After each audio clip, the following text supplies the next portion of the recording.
Thank you for the introduction. My name is Zhuohang Li. I'm a first-year PhD student at the University of Tennessee, Knoxville. And today I'm glad to present our work, Practical Adversarial Attacks Against the Speaker Recognition System. This is a joint work with my colleagues Cong and Yi, my advisor, Professor Liu, and Professor Yuan and Professor Chen from Rutgers University. So speaker recognition is the task to identify the voice of a given audio from a set of enrolled speakers by selecting the one with the highest score. And it has been widely applied in many security or privacy-sensitive applications. For example, smartphone manufacturers like the Samsung allows their user to use their voice to unlock their phone by just saying, "Hey, Bixby." And also, applications like WeChat allows their user to use their voice to log into their account. And commercial banks like Chase and Wells Fargo also use voice print to identify their user whoever are calling to inquire about their account. And this not only increases security, but also allows their user to receive services more quickly and easily. And also, corporates like the voice biometric group use voice for access control. So a recent study found that applying deep neural networks in the speaker recognition can actually increase accuracy. However, it has been previously showed in the computer vision domain that deep neural networks are vulnerable to adversarial attacks, especially in distorted input that can fool the DNA models to make false prediction. For example, in this case, we have some small distortions, and after adding the distortion, human would still view this image as a panda. However, DNNs would misrecognize it as a gibbon. Another example is that an autonomous vehicle maybe successfully recognize the stop sign, but by applying a few stickers, it will be misclassified as a speed limit 45. So this adversarial attack has posed a severe security threat against the DNN-based speaker recognition models. And before we talk about those attacks, let's first take a look at the speaker recognition pipeline. And we have an incoming audio, and it will be first picked up by the microphone, and then processed by the model, and finally classified as the corresponding speaker. And for our conventional attacks like the replay attack, synthesis attack, and the voice conversion attack, those attacks are very robust, and they can be injected through the physical channel. That means they can be played from a nearby hidden loudspeaker. However, those attacks can only fool human. And in modern speaker recognition models, they are usually embedded with the defense mechanisms that can detect and defend such attacks. Adversarial attacks leveraging the adversarial example are a stronger type of attack, and they can even fool the state-of-the-art speaker recognition model. However, those attacks are very sensitive to the over-the-air distortions, for example, the reverberations and the ambient noise. And therefore, they only allowed to be injected through the digital channel. That means they assume that the generated file is directly fed into the model without being played over the air. So in our work, our goal was to design a practical attack, adversarial attack, that is strong enough to break state-of-the-art models, but also robust enough to be played over the air. So our contributions are listed below. To our best knowledge, this is the first work of designing a practical attack against the multi-class speaker recognition systems. And we utilize the estimated room impulse response to make our attack practical. And also, we applied gradient-based adversarial machine learning algorithms to make our attack unnoticeable to human. And finally, we evaluate our attack on a large dataset containing 109 English speakers.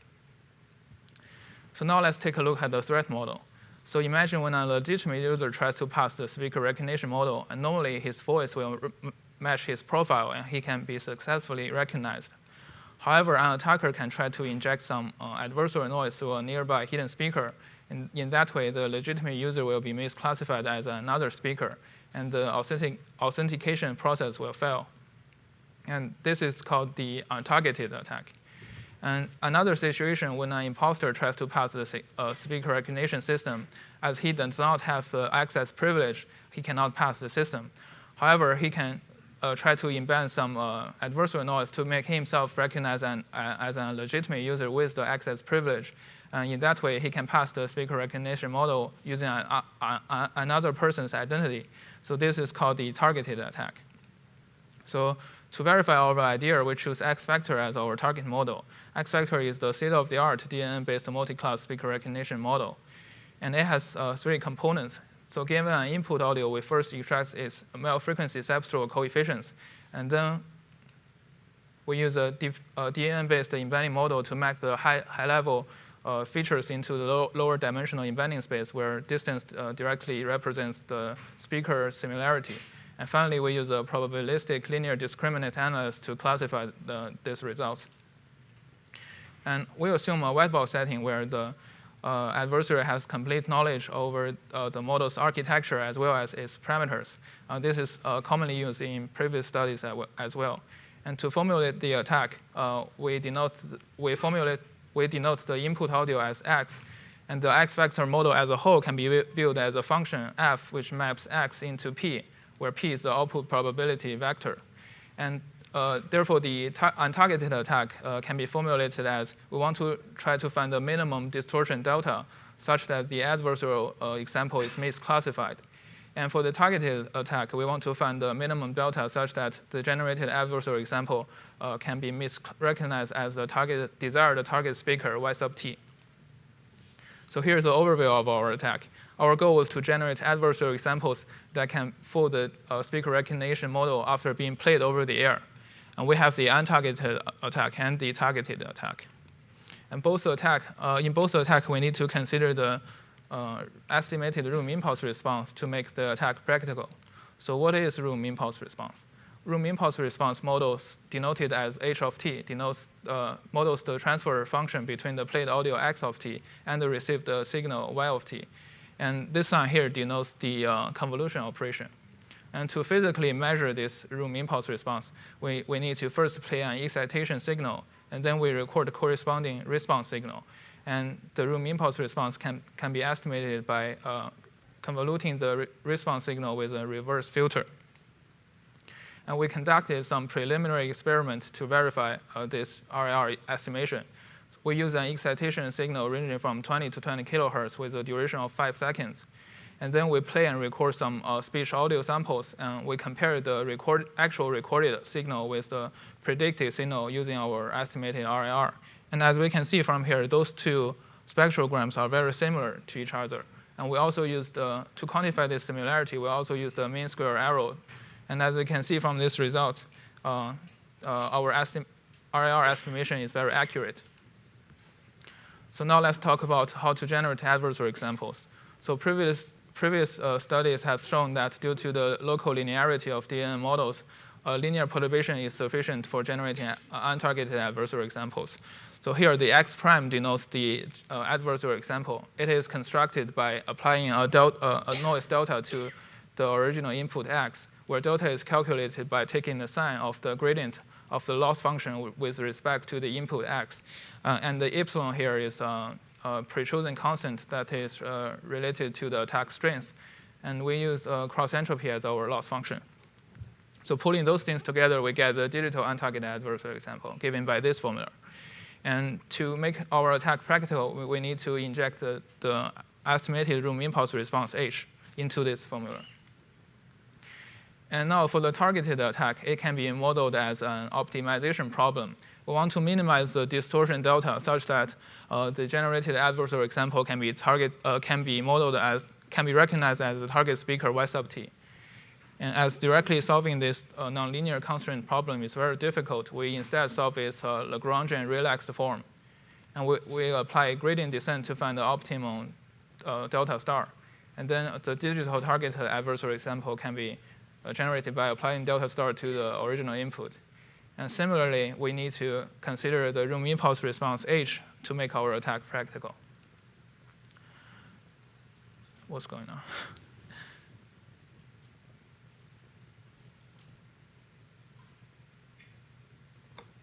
I'm sorry. So to evaluate our attack, we use a public dataset called VCTK corpus. So it contains over 44,000 utterances from 109 speakers. And we separate into the training and testing set with a ratio of 4:1. And we choose a pre-trained X vector model provided in CALDI as our baseline model. And we have three evaluation matrices. So the first one is the speaker recognition accuracy, which shows the percentage of utterances being correctly classified by the system. And the attack success rate is the ratio of succeeded attacks over the total number of attack attempts. And we measure our distortion in decibels. So here is the results of our digital attack. As we can see, if we do not perform any attack, our baseline system accuracy is around 92%. But as we increase our attack strength at this point, we can reduce the system accuracy down to only around 2% with an average distortion of minus 29 decibels. And for our targeted attack, it is evaluated on all original target speaker combinations. So that means for each speaker, we generate targeted examples targeting at the rest 108 speakers. So that gives us a total number of 109 times 108 pairs. And if we use an attack strength of 0.2, we can get an attack success rate of 86%. With an average distortion of minus 32 decibels, which is approximately the difference between the ambient noise in a quiet room and a person talking.